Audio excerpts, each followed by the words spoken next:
Hello friends, welcome back to the new tutorial of the Node.js and the Firebase CRUD applications. So today we are going to learn about the delete section, the last part of the CRUD application. Okay, so those who haven't subscribed my channel yet, please do subscribe my channel, and if you like the video, please do like, share and comment on my video. So let's get started. So first we will go to create a route for the delete. So here we have the delete part. Okay, so this is the delete. We will have to give the ID and delete that section. Okay,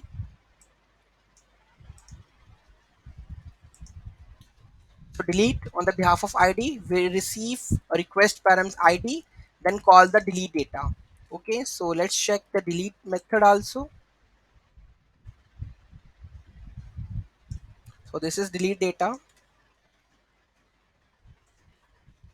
Okay, so basically it requires the collection name and the doc id, and with the help of the delete method in the doc reference we will delete that data and return that into the listing page.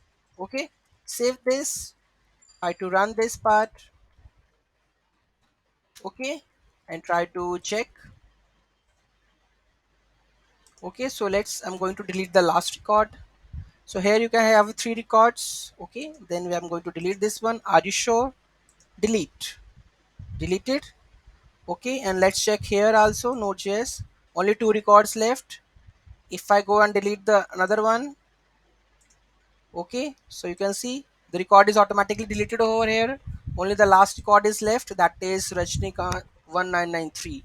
So here we have this one. Okay, so this is how we are able to do the delete part also. So full CRUD application with the Firebase Node.js and the Firestore is completed, and now in the next phase we are going to about the uh, authentication, login with email, password, forget password, or something like this we are going to build in the coming series. Okay, so thank you so much for watching this video and all my playlist. Have a great day.